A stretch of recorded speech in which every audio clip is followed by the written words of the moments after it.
आप सभी को नमस्कार। ब्राह्मण शिरोमणि के इस एपिसोड में आज हम आपको उस महान ब्राह्मण योद्धा की कथा बता रहे हैं जिसने अपनी बुद्धि, पराक्रम और साहस के बल पर इतिहास में अमिट छाप छोड़ी। सम्राट हेमचंद्र विक्रमादित्य, जिन्हें इतिहास में हेमू के नाम से भी जाना जाता है। राजस्थान के अलवर जिले के मछेरी गांव में एक ब्राह्मण परिवार में जन्मे हेमू के पिता राय पूर्णदास पुरोहिताई का कार्य करते थे। लेकिन उस समय मुगलों द्वारा ब्राह्मणों को परेशान किए जाने के कारण परिवार को रेवाड़ी में आकर व्यापार करना पड़ा।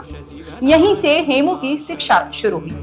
उन्होंने संस्कृत, हिंदी, फारसी, अरबी और गणित का ज्ञान प्राप्त किया और साथ ही घुड़सवारी व युद्ध कला में भी निपुणता हासिल की। 1556 में जब मुगल बादशाह हुमायूं की मृत्यु हुई और अकबर अभी नाबालिग था, तब हेमू ने इसे भारत को विदेशी शासन से मुक्त कराने का अवसर समझा। वे अपनी विशाल सेना के साथ दिल्ली की ओर बढ़े और तुगलकाबाद के युद्ध में मुगल सेना को पराजित कर दिल्ली पर अधिकार प्राप्त कर लिया।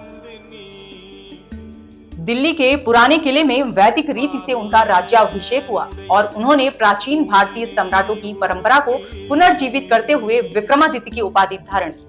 लगभग 300 वर्षों बाद दिल्ली के सिंहासन पर किसी हिंदू सम्राट का राज्य स्थापित हुआ था।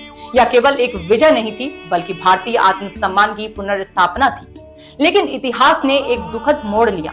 5 नवंबर 1556 को पानीपत के युद्ध में जब हेमू स्वयं हाथी पर बैठकर सेना का नेतृत्व कर रहे थे, तभी अचानक एक तीर उनकी आंख में लग गया। इसके बावजूद उन्होंने युद्ध जारी रखने की कोशिश की, पर अंततः वे अचेत हो गए। इसी अवसर का लाभ उठाकर मुगल सेना ने उन्हें बंदी बना लिया और बाद में उनकी हत्या कर दी गई।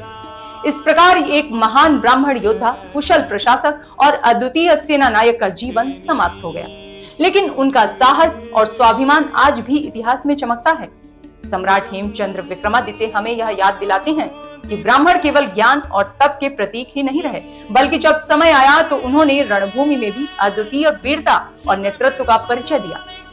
हेमू की कहानी केवल इतिहास नहीं है, यह गौरव, स्वाभिमान और ब्राह्मण परंपरा की महानता की प्रेरक गाथा है।